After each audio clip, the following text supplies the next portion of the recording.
Hello, and welcome to the Rose Bros podcast. The following is a conversation with Trevor White. Trevor spent 10 years on the Canadian national ski team, where he competed in the 2010 Winter Olympic Games, as well as the 2009 and 2011 World Championships. After his retirement from alpine ski racing, Trevor transitioned to the energy industry, and after raising money from investors, used his experience to start Switch Power.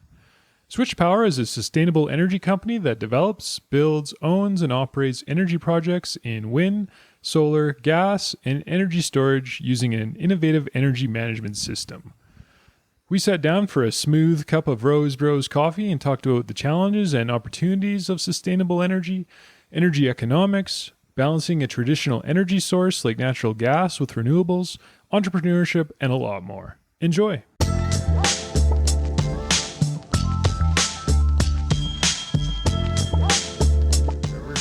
How's it going? Good. How are you? Good. It's appreciate doing this. Yeah. It's good to see you. Good to reconnect. I've had a few guests on the show, and a couple of them have been better skiers than me, and you would be one of them. You're also an Olympic skier. Yeah, and our paths crossed previously. I think you were on the provincial ski team in BC. So I call it my previous life after I retired from my last career. Yeah, skied for about a decade on the national ski team and got to kind of chase dreams for quite a while and see the world and experience lots of cool stuff. Grateful for those experiences for sure. You competed in 2010? 2010 Olympics. Yeah. So I did 2009 World Champs, the 2010 Olympics, and the 2011 World Champs, and I retired just end of 2013, just before the 2014 Olympics. So I had about four knee surgeries and a handful of concussions. And as you know, skiing's pretty tough on the body. And it was, I was about 29 at the time. And as an athlete, you kind of live in a bit of a bubble and you don't think much about that transition. And then all of a sudden your time is up and you wonder what's next. So I felt it was going to be really hard to compete with kind of the younger athletes, and amateur sport isn't the best funded as well. So, you're paying to be on the team, and it just, all signs were kind of pointing to pivot and start to focus on life after sport. And so that's the decision I made. Obviously tough to watch the 2014 Olympics fresh off retirement and wish you maybe stuck it out one more year. But at the end of the day, yeah, I don't have many regrets. Skiing gave me a lot. Grateful for all of those experiences. Was your plan to be a professional skier when you were younger? Not really. It's funny, you hear some of these stories of athletes that they were dreaming of standing on an Olympic podium when they were 5 years old. I never really had that. I grew up around skiing. My parents were ski instructors. My older brother raced, and so it was kind of just a family sport. All of our vacations were ski vacations, so kind of just grew up around the sport. And I enjoyed racing. I was talented from a, reasonably young age and showed some success. And so it probably wasn't until I was like mid-teens, like 15, 16, that I really took an interest to, high performance racing and started to dedicate more time. I quit a lot of others. I played a lot of sports growing up. I quit a lot of other sports and kind of decided I wanted to dedicate myself to skiing and see where that would take me. But it wasn't really until I kind of made the provincial team or the junior national team where I thought, you can make a career out of this. Like, people make money doing this, and looking up to people like Tom Grandy, who stood on top of World Cup podiums representing their country, and 5-time Olympian. So it wasn't really until I kind of made the national team where I thought, yeah, the Olympics is attainable, and it's something I wanted to work towards. When did you realize it was time to move on from the sport? Probably 2012, I had a bad concussion and I was sidelined for about 4 months. And, you start to think about life after sport. I had friends that were doing their master's degrees or getting designations. I had a friend who was kind of selling his first company, and, I didn't have a university education. I didn't have any tangible work experience on a resume.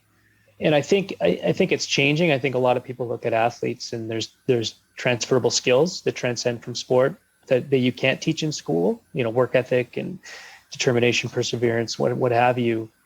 But I didn't really think that that's you just walk into the corporate world and say, I'm an Olympian here.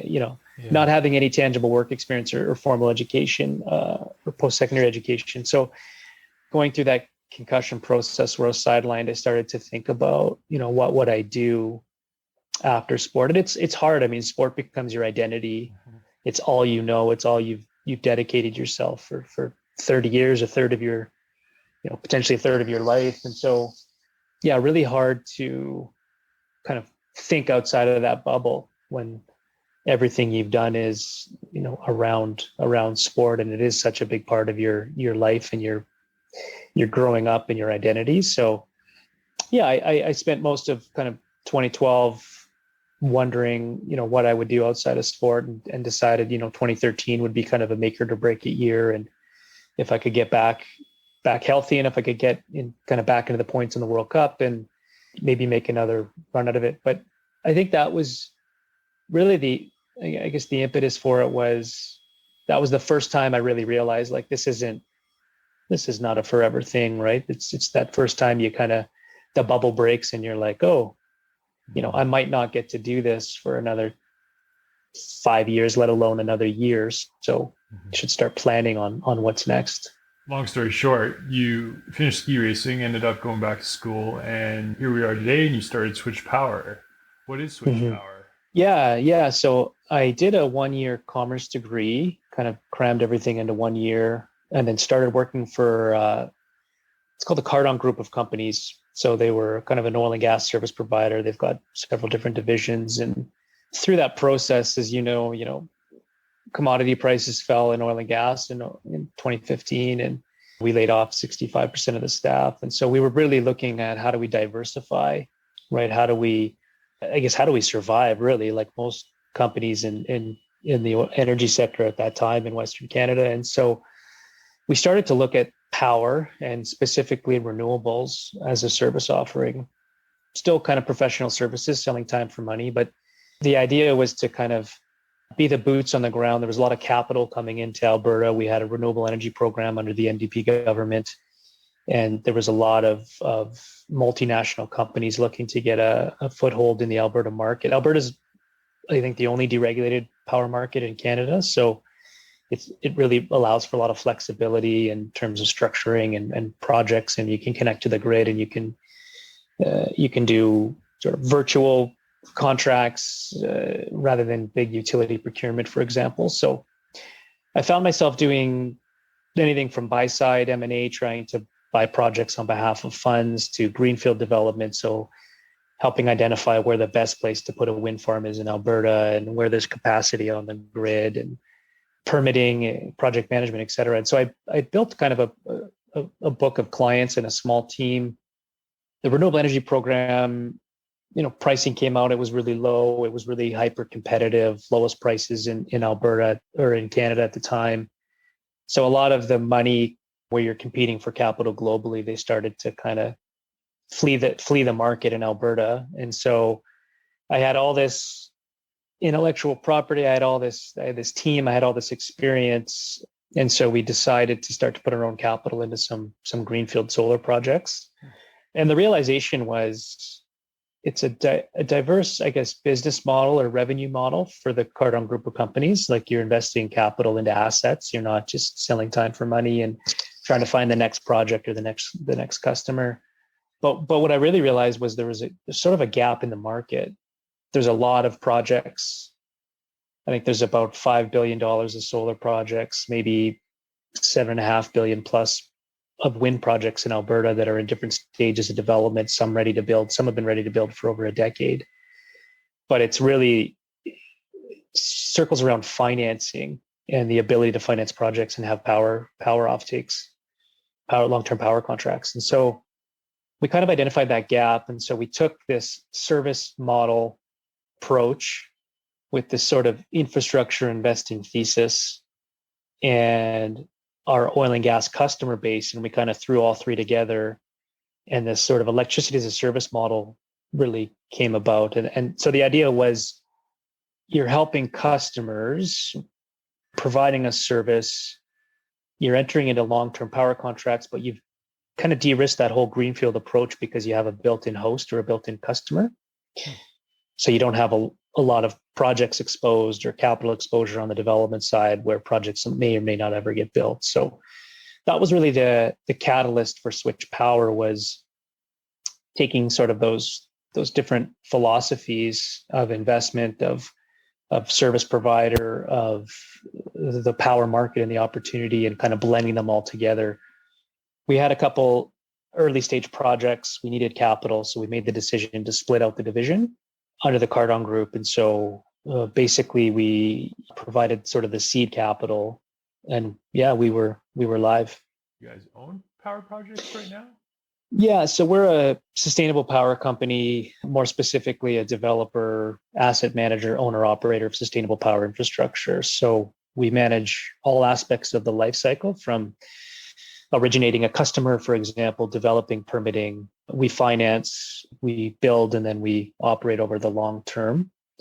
I guess the sort of the premise behind the business model of electricity as a service is that the electrons are more than a commodity. We call them meaningful megawatts. So our projects have inherent value to a customer, whether that's increasing the reliability of their electricity supply, whether it's ESG focused, where it's a more sustainable supply of electricity via renewables versus gas to power or grid delivered electricity, whether it's lowering the delivered cost of electricity or price certainty. So we're not a utility, we're not a retailer, we're not competing with huge, independent power producers. It's really about bespoke power solutions and entering into kind of long-term creative contracts. It's really this service provider meets infrastructure investor. So we do deploy capital, we do own the assets, we are an owner operator, but it's really through this kind of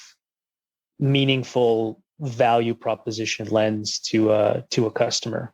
And you just recently started the company? Yeah, we incorporated in kind of halfway through 2019. So last year was sort of our full year of operation. The first 6 months was really, we had seed capital. It was about validating opportunity, validating markets with this idea that you could create a platform investment for capital. Typically capital they don't want to dilute, right? So they would want to invest directly in the project and hold the asset. And unless you have a scalable platform that they see line of sight to, it's harder in infrastructure space to raise corporate dollars, I guess, and for people to invest in management teams. So the first 6 months was really about kind of growing a team and validating opportunity in markets and establishing a pipeline of material projects.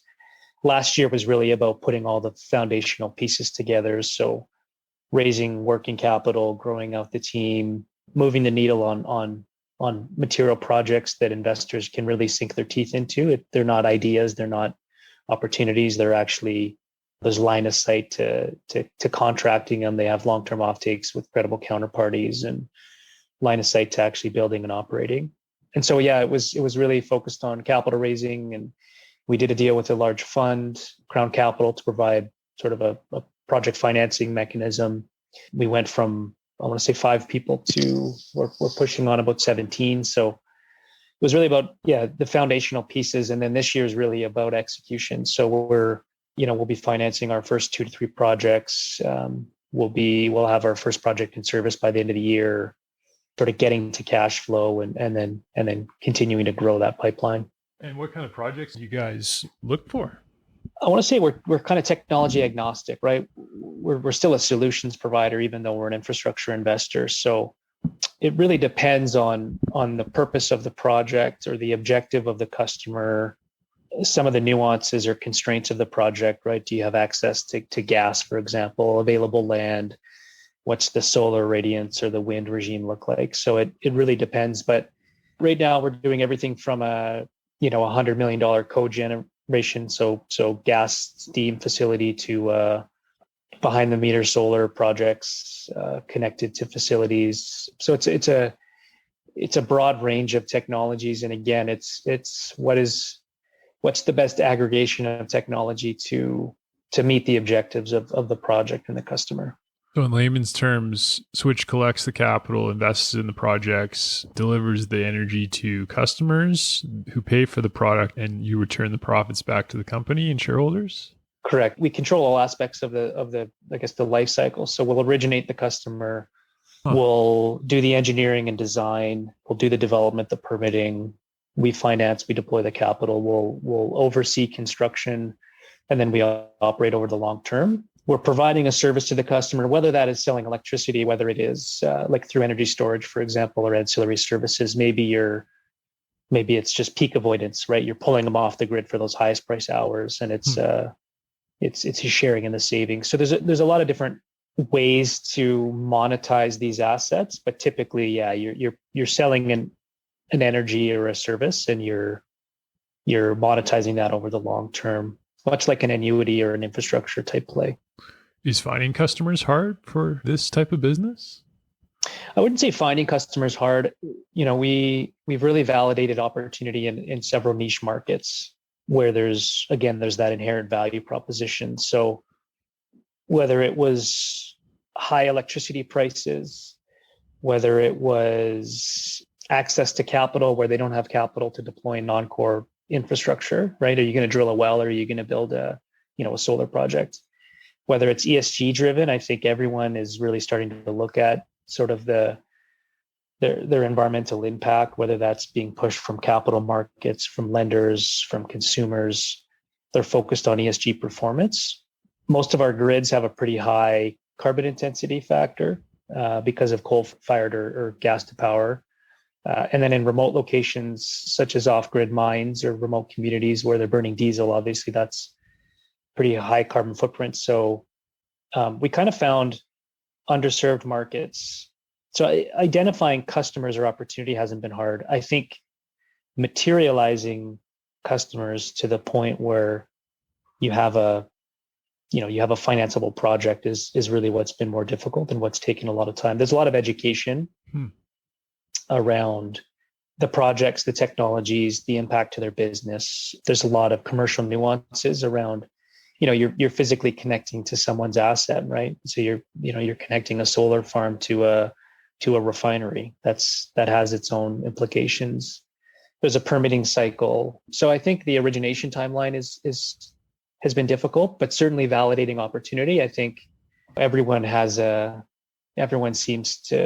electricity seems to be material cost to everybody, and ESG focus seems to be top of mind for most industrial or energy companies. So what projects do you guys have going now? We've got about 5 material projects worth about 120 million of capital deployment that we're looking to deploy in the next 12 to 18 months. Can't share too much on sort of location or sort of counterparty, but again, a good diverse mix of technologies, a good diverse mix of locations and geographies, type of assets. So we take counterparty risk for sure, but we also take asset risk because you're connecting to a physical asset, whether that's a mine or a community or a gas plant, for example. So spreading that risk out across asset classes is also important. So it's a good diverse portfolio for kind of our first 5 projects. We have about 15 other projects or opportunities that are kind of materializing. We just formalized a sort of a 3-year strategic plan that's fairly ambitious across, I want to say 5 or 6 markets, trying to get to about 300 million of capital deployment over the next 3 years. So does Switch own the actual power plants? How does that work? Yeah, so we finance them, we own them, and we sell the electrons to the customers, right? So it's no different than drilling a well and selling a barrel of oil. We own that asset. It just happens to be physically connected to another asset, providing that supply of electricity. Right now, you guys, as it stands, how many of those physical assets do you own?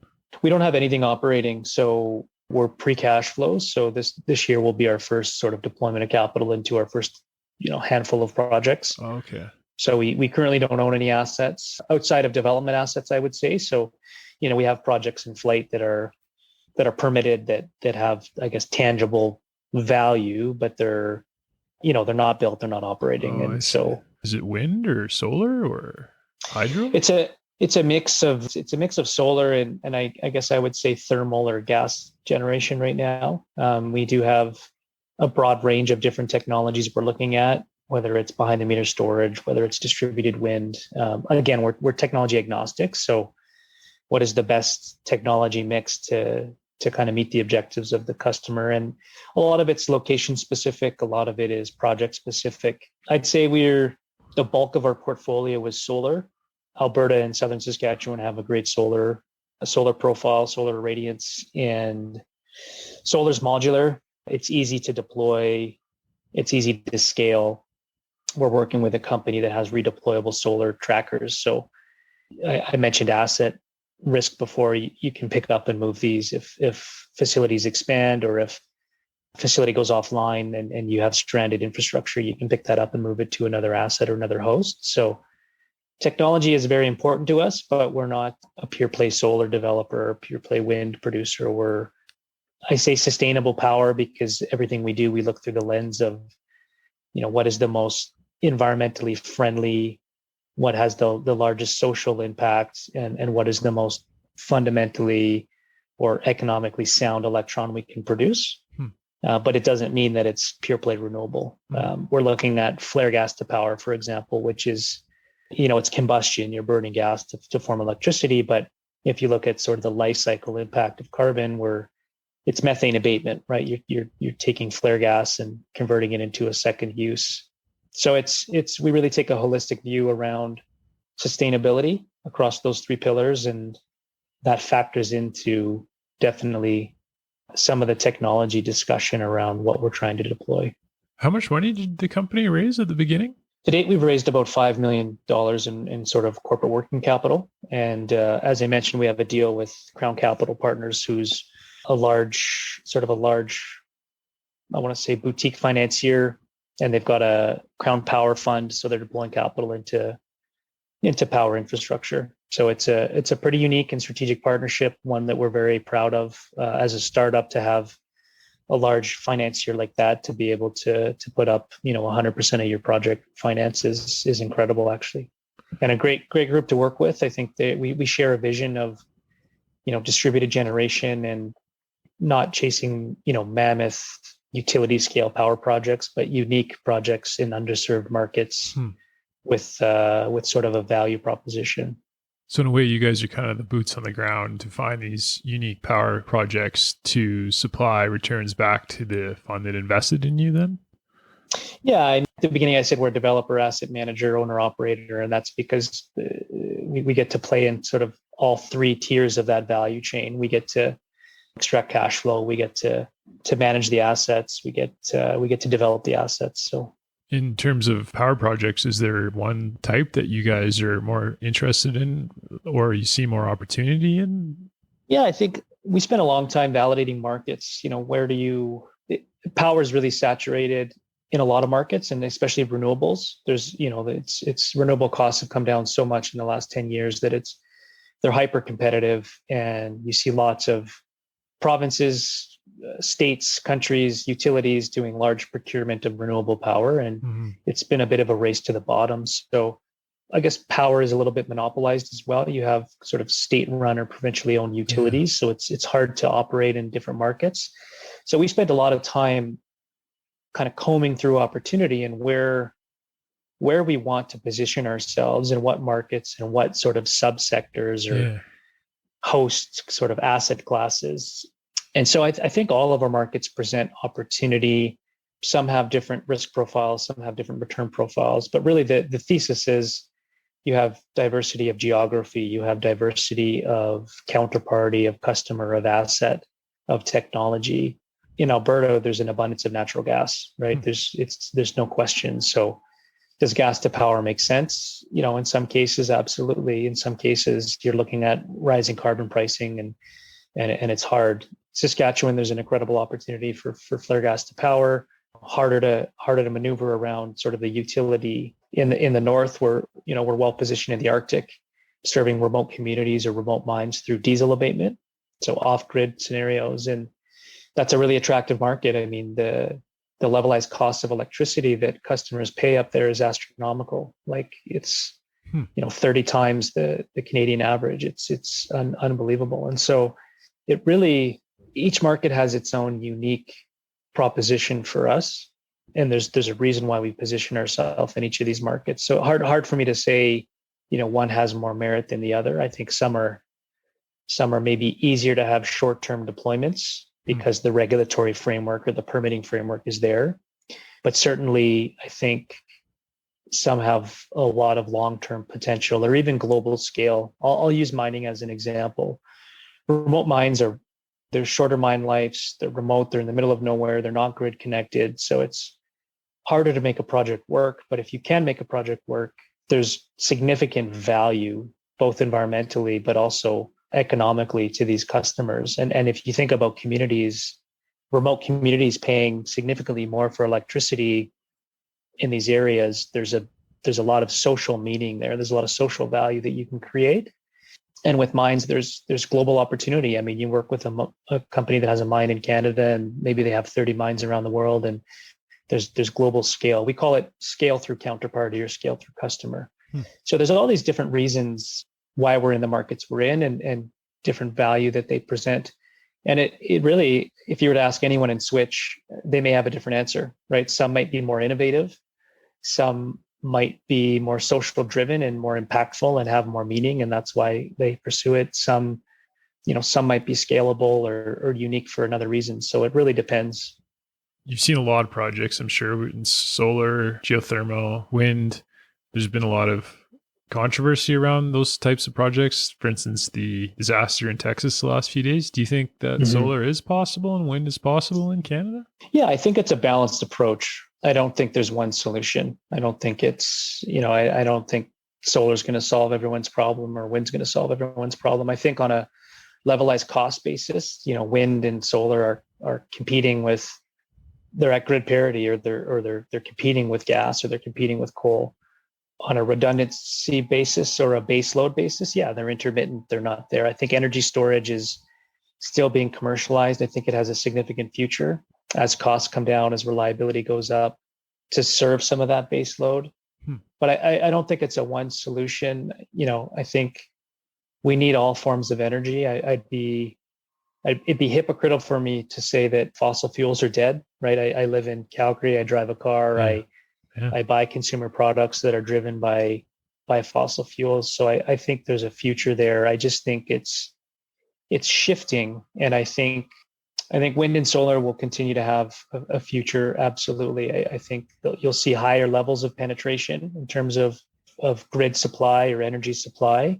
I don't think that oil and gas or fossil fuels or natural gas to power, I don't think that's going away anytime soon. And I think you look at what happened with Texas, without getting too political about the whole thing. I think 30 gigawatts of gas to power came offline, and 4 gigawatts of wind came offline. And some of that was due to a gas shortage. And I don't think you can point the finger at one technology over the other. I think grids are evolving.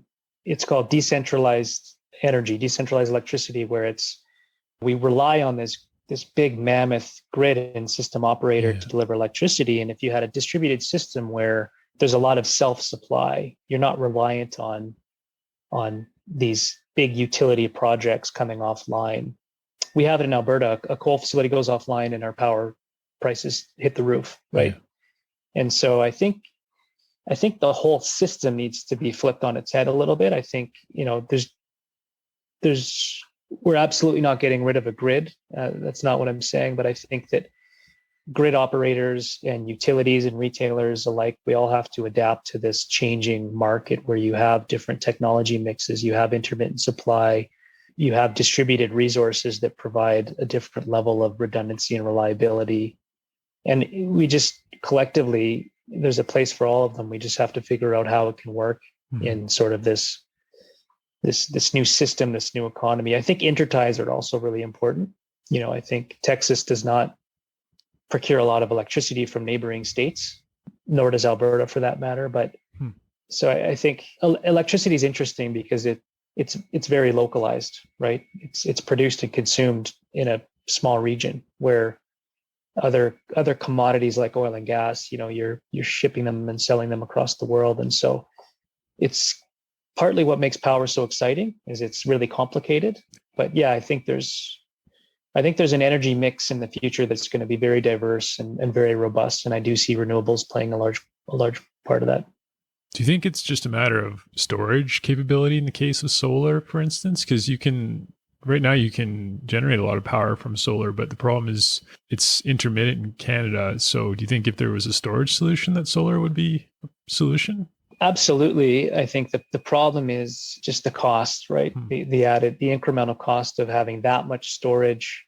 It's using stretch hours, right? Like you're filling it during the day to meet day demand, but you're oversupplying, overproducing to meet that demand overnight. I think it's too costly at this point.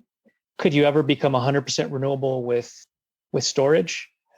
I don't know. I'm not an economist. I think storage is sort of the enabler technology, I'll say, to allow us to do more with renewables. I think we're a long time away from getting 100% renewable from pure play storage, at least in some of the markets we're looking at. I think gas to power and clean gas to power is still going to have a role to play in terms of base load. You've seen a lot of projects and whatnot. Does any particular power source excite you more than the others? Solar versus natural gas? Or is there one that seems more exciting? Yeah, I think we call them hybrid projects or sort of microgrids. But in the north, in the Arctic, you're kind of looking at multiple solutions because it's only sunny for certain months of the year, but it might be sunny for 24 hours a day. And so how do you build a system that can account for that much delivery, but very intermittent, right? And very seasonal. Similar to wind, you have your own nuances around environment and freezing and sort of the localized climate. We're looking at LNG as a potential base load to supplement diesel. So you're trucking that in. So I think those projects are really unique because they're really complicated. But once you find a solution, it can really be packaged and sort of modularized. So I like the idea of integrating different technologies. I think that's really unique. Hydrogen's something we're looking at. I'm not an engineer. I don't have a very technical background. So just trying to understand where we fit within that. But I think that's going to have a significant future as well. It seems like it just really depends who you talk to. If you listen to someone like Elon Musk, it would be solar would be the answer for everything. But then you talk to certain people who think maybe natural gas or a mixed approach is the right answer. But so I suppose it's just a matter of the crossroads of what's realistic and what's coming down the line in terms of technology. Yeah, I mean, solar is certainly attractive for us. And like I said, it's probably makes up the largest mix of our portfolio. One is, solar costs have come down 85 or 90% in the last decade. They're extremely cheap to build, and capacity factors or efficiencies are increasing. Again, easy to deploy. It's modular. There's not a lot of moving parts in terms of maintenance. So they're easier projects. But I think, again, it's so dependent on the region, I guess, like what is the solar supply? What's the wind regime? I think it's dependent on regulatory as well. Like in some jurisdictions, it's incredibly hard to permit wind projects. I see. We have cheap, abundant natural gas that serves base load. And if you look at the delta between the carbon footprint of gas to power versus the carbon footprint of our current grid, I think the largest power project in terms of carbon impact going in the ground right now is the Cascade gas to power project. Really? It will have the largest carbon reduction, and it's a gas combustion project. Yeah, for sure. I don't think you can look at it through one specific lens. I think it really takes a holistic view to look at all of these different factors and what makes the most sense. And I think, again, regionally and, you're going to have different sources and they're all going to play a balanced mix in our future. Is there a particular power source that is more economic than the rest? I mean, it's hard to say. Like I would say gas to power, you've got 95% availability, right? So you're just generating more megawatt hours, you're creating more revenue.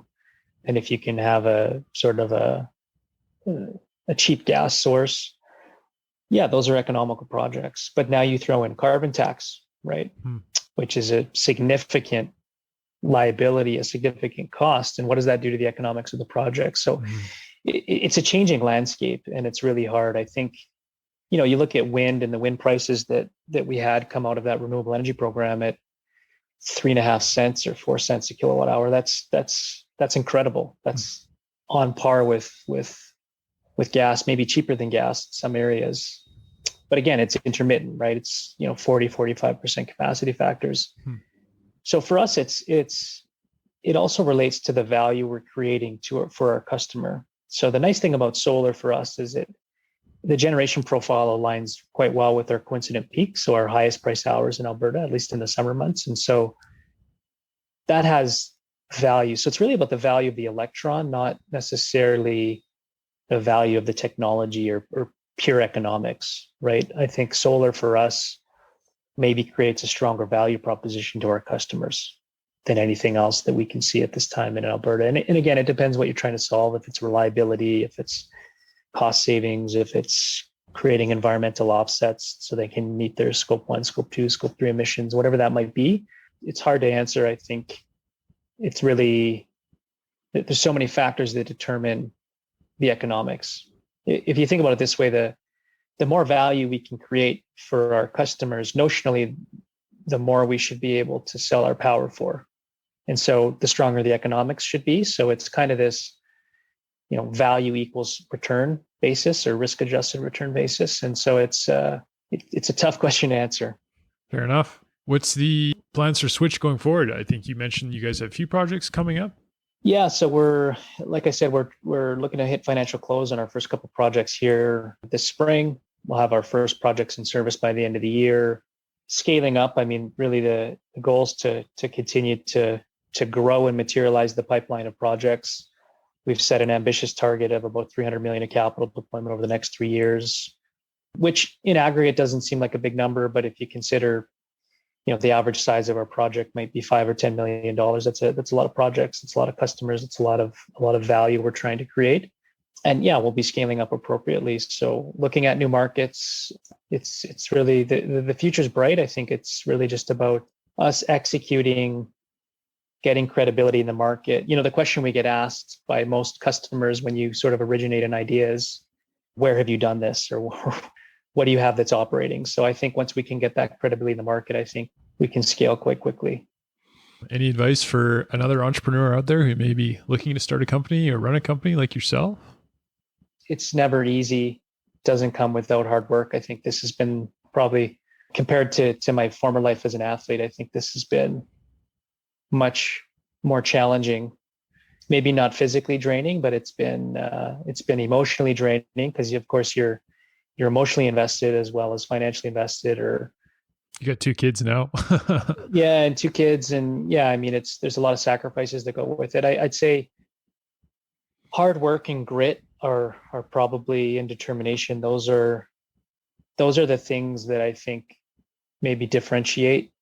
I think there's luck involved and there's access to capital involved, but none of that happens without hard work. And you read any success stories, Tesla almost going bankrupt on their final hours. I'm reading the book about Zappos right now, and he invested everything he had. He's selling apartments and throwing it in. I think it takes that type of grit and determination to succeed in a startup. Absolutely. It's easy to throw in the towel, but it's worth it if you don't. Awesome. Well, thanks a lot. I really appreciate you taking the time. We'll wrap it up there. And yeah, thanks, Trev. Nice to connect with you again. And congrats on the podcast and the coffee business. Stay in touch. Hey, thanks for listening, everyone. Hopefully you enjoyed the episode. If you liked what you heard, check out rosebros.ca, where we will have upcoming shows. You can also find our coffee and chocolate there, where we plant 1 tree for every bag or bar sold through our partnership with One Tree Planted, a cool not-for-profit organization focused on global reforestation. Until next time, happy coffee drinking.